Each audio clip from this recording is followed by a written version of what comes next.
Hi, I'm Peyton Lankford, and I'm doing the final exam for History 1010 for you. And so, for 3.1, explain how historical and/or physiological investigation of human experience reveal multiple views of the human condition. So, for the definitions and historical and physiological investigation, you already went over historical, but the physiological. It's related or devoted to the study of the fundamental nature of knowledge, reality, and existence. The human experience is a term for realities of human existence, including the mental, emotional, and spiritual and physical characteristics of human life. For example, birth, time, culture, society, and then learning conflict. Um, or it's probably learning and conflict. Forgot that comma. Human condition, characteristics, key events and situations which compose the essentials of human existence. So that's birth again, growth, emotion, aspiration, and conflict, reality. So I found in Great Decisions book a section on cyber conflict and geopolitics. So it first started out talking about how the creation of trains and railroads, well, it was a great idea because you could get to one place from another without taking your, you know, horse and buggy to get to take 2 weeks to get from one place to another. So now they have the steam. I think that's steam engine. Yeah, I think so. To speed up the process and help move more equipment than with the I don't even know how big, like 4 foot space in the back of the wagon. But that became a real. It was a huge invention, especially in that time. We look at it now like, oh, that's nothing, but I mean, it was huge, and it helped get items from one place to another, and it was a good development for everybody at the time, especially back then. But then the bad part was that it created wars because people could get out so far so fast, they wanted more land, and so war started, and that's going to affect the human condition and the experience. And there's a whole ordeal going on there. And then it fast forwarded more into the future. So we had the internet, computers, electronics, and so now people are able to dig deeper into other things, like the certain places where people can hold information. So I actually didn't know this, but there's another investigation with Russia. This book is so helpful. There's more investigations with Russia and China too. So with Hillary Clinton, I have no idea why I don't know that, but because people are able to dig into different ideas or different, I, I don't know what you would call this, like I guess you would call them secrets, but so that's going to affect the government, the different governments for what information they can get out and know, which is going to affect everybody else in the society, and it's creating conflict, obviously. So, but then you also have people who think it's a great invention because they're able to reach out and communicate with the different countries, even though they're so far away. So that's what that those are the multiple views I see on the human condition because it can be super helpful for the society and the growth of the world, but it cannot really affects us in a bad way. So I'm 50-50 on it. I do use technology, but I do know it's it's getting pretty bad now. But then so there's the Peace Tech, and they are a nonprofit that promotes technology use to help reduce the violent conflict, which I think is a great idea. I looked at their website and I thought it was amazing. And so they're looking to use the technology to reduce wars, make it a better place, so they can affect the human condition and human experience. And so the way they said it was, quote, a double-edged sword, because there's also the problem with ISIS and how they're able to contact more people. Like, it's getting really bad. I actually watched the 2020 on it, or was it 60 Minutes? One or the other, one of the numbers. But they contacted two extremely, what is it? They're at the top of their class, but they're still picked up, and they should have known that that's a really bad thing. They ended up both getting arrested. These are two teens. I don't remember. I wish I could had the name of it, but I just can't. It just came to mind. But that's also another problem with what's going, because it's a good idea to use the technology to make it better, but then there's the problems with people who are naturally bad and are using it for bad things. So I'm so bad with videos. I apologize. Um, 3.2 describe the international problems, achievements, and aspirations of the U.S. and other nations and cultures. So, the international problem I saw is population, and it is growing exponentially.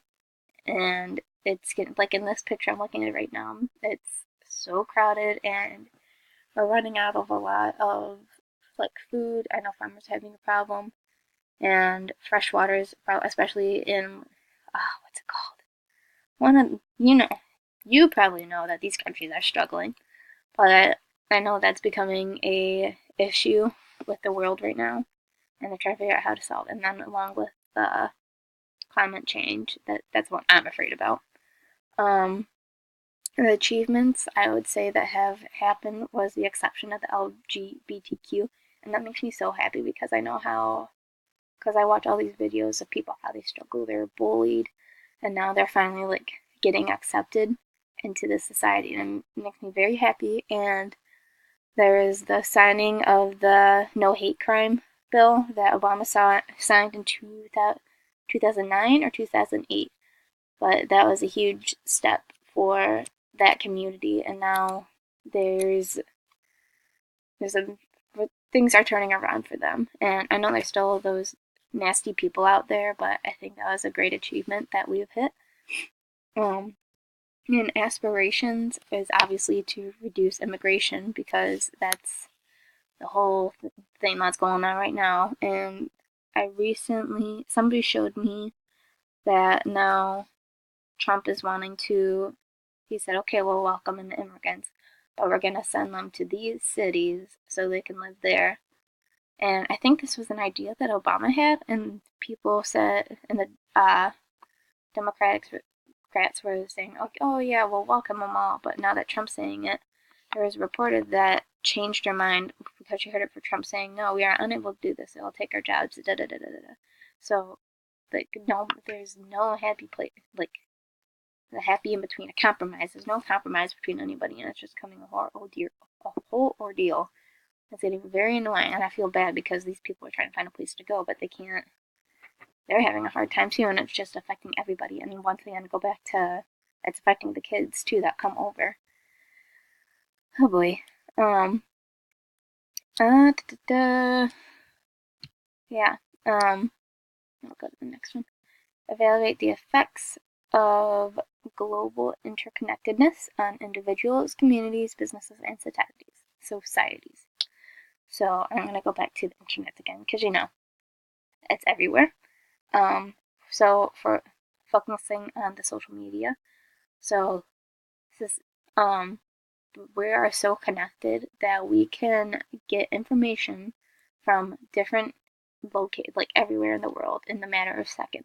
So, for example, I think it was last week, the Notre Dame Cathedral, who is on fire, and everybody knew about it, everybody was aware of it, and then you saw everywhere on Instagram. I went here once and said, I'm so sad, but it's just everybody's so connected in that way, and now they're starting a bunch of GoFundMe stuff so they can help rebuild it, but that money can go somewhere else. Seriously, there's hungry people, and you know, how it is. So for individuals, I think this is a fact. We are losing face-to-face communication, and it's getting so hard to connect with, especially the younger kids, because they're being born into this type of life, and they don't know how to talk to people. And I've noticed it through like middle schoolers, especially. They're too busy playing Fortnite, and it sucks. They're losing their attention spans. I know the younger elementary teachers are having a hard time because children don't have the attention span they used to. They don't come in um, with the knowledge that kids did in the past, so they're losing out. It's getting harder to teach the kids because of they're losing the interaction they need with their parents, and they're on their iPads learning from the internet, and it's not the best idea, and there affects the brain and everything. Um, with communities, um, I think it's a great place for communities because, for example, for myself, I listened to a podcast called My Favorite Murder, and there's so many people like on Facebook. They created groups. There are so many people that listen to this. I went to their live show at the Fox Theater, and everybody's connected to each other. They know each other, and it's such a great environment because everybody has the same interest, and it's very supportive.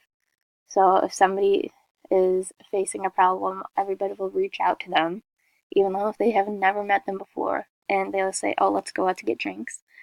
And I just think the invention of the internet is fantastic for connecting with people, but only if we can communicate would be very much better. For businesses, it has been helpful for them to get more sales. So I think on Facebook it's called Facebook Burst. It's Burst, something with the companies, but they're able to get their logo and company information out to everybody, and then it gets more and more views, and it only costs like $20. But it has definitely become a job for people to promote the businesses and get more views and get more people to buy their items. And like on Facebook, not on Facebook, on Instagram, you scroll and you scroll and you come across advertisements everywhere, every like um every 10 posts, and I know it has been really good for businesses too. I don't know if there's any way it's affected them, but or affect them in a bad way, I should say. Um, but with the interconnectedness too on Facebook, you had that whole investigation because everybody's protection has been scammed and it wasn't what it said it was. And so people are becoming very weary about what they post online now, thank goodness, because it's not the safest place. Um, but they had that whole ordeal, and we went over it in class too. And then the Russia investigation, we went over that too, and that affects everybody because was Trump really the person who? Oops, sorry, I had to pause that for a second. Um, Trump was. I think I was talking about Trump. But Trump was he really the one that won the election, or was it something to do with Russia? And it was the whole ordeal with online. Just sorry, I hit the pause button again. Okay, I'll just keep going, and hopefully this doesn't get screwed up anymore. So, they plan for participate actively and productively as a team member and leader in a chosen area of community service for the common good. So, I'm going to be 100% honest with you. I do not volunteer at like community services, but the way I feel I do participate is taking care of young children. So I watch specifically four different children. They're all around the same age. They're almost 4. One just turned 4. One's almost 2 years, and one's about 18 months. And the way I watch them, the babysit slash nanny, I always try to give them the tools and games they need to promote their knowledge because I know how important that is to kids now. I'm in the early childhood education program, and it's like learning all this stuff. I have no idea how important like one experience could be to a child, and now I just want to provide that for them because I know being a parent it can be so hard because you're working, you're trying to take care of your kids, and then there's no days off, and I know how important it is for these parents for me to help incorporate like all these games and knowledge I bring to them because it's going to benefit them for the future. And I know a lot of the children are having a hard time because with the internet, they're not able to get the experiences they need. Um, so I feel that the way I'm benefiting to society is helping these parents help their children